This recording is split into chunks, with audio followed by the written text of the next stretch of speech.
اگلا سوال کیا گیا ہے کہ کچھ لوگ ہیں جو دین کا کام تو کرتے ہیں لیکن ان کا لباس وہ ہوتا ہے جو بظاہراً دینی شخصیات کا نہیں ہوتا، مثلا ٹراؤزر شرٹس میں ہیں، پینٹ شرٹ میں ہیں، یا وہ ایسے اسلوب کو اختیار کیے ہوئے ہیں کہ جو ظاہراً مسلمانوں کا لباس نہیں ہے. تو یہ بات سمجھ لیجئے کہ لباس مسلمان کا وہ ہے جس میں کسی کی نقالی نہ ہو. من تشبہ بقوم فہو منہم، جو آدمی جس کی مشابہت اختیار کرتا ہے وہ اسی میں سے ہو جاتا ہے. ایک آدمی کا لباس ہی یہی ہے کہ وہ پینٹ شرٹ پہنتا ہے، ٹراؤزر ٹی شرٹ پہنتا ہے اور دین کی دعوت دیتا ہے تو کوئی بات نہیں، اس کی شکل نہیں دیکھیں گے، اس کا وجود نہیں دیکھیں گے، اس کی بات دیکھیں گے. دلیل کیا ہے؟ جناب رسول اللہ صلی اللہ علیہ وسلم نے ارشاد فرمایا اگر تم پر کوئی حبشی غلام، نک کٹا غلام حاکم بنا دیا جائے، اس کی شکل نہیں دیکھنا، اس کی بات دیکھنا.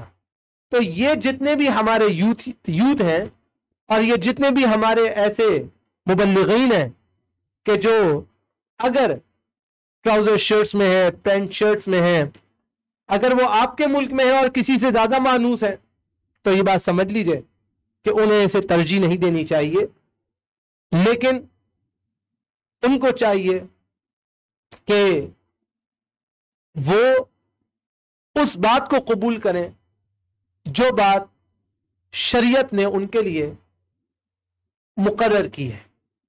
اس بات کو وہ قابل قبول قرار دیں.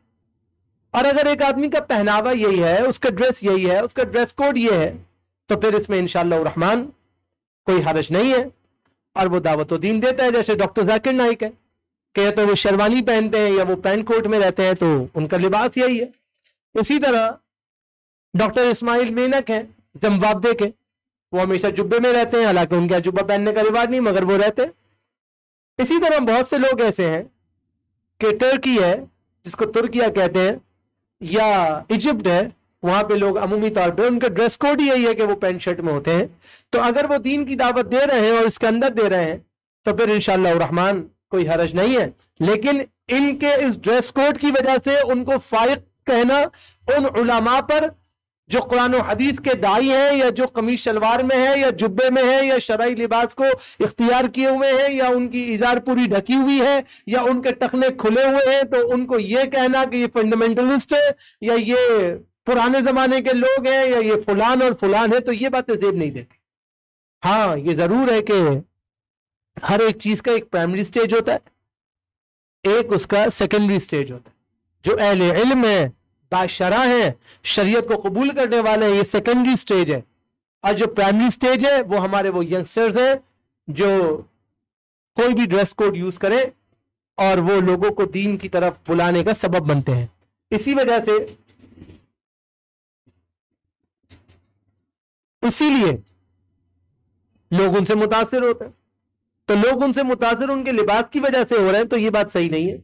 اگر لوگ ان کی بات کی بنا پہ ان سے متاثر ہوتے ہیں اور ان کی بات سے وزن لیتے ہیں، ان کی دلیل سے وزن لیتے ہیں، تو یہ ایک اچھی بات ہے. مگر یہ ایک ریگولرلی پرائمری سٹیج ہے، اس کو سیکنڈری سٹیج نہیں کہیں گے اور ایسے لوگوں کو علماء کے برابر لا کر کھڑا نہیں کیا جائے گا. یہ دائی ضرور ہیں اپنے حساب سے، پرائمری سیکشن میں یہ دعوت کا کام کر رہے ہیں، لیکن سیکنڈری سیکشن کے اندر علماء ہی کی ضرورت ہوگی جو علم شریعہ کو اور علوم دین کو اور علوم فقہیہ کو بیان کریں گے. اب سوال یہ ہے کہ کیا جو ایسے لوگ ہیں ان کو سننا ضروری ہے؟ بالکل سننا ضروری نہیں ہے بھائی.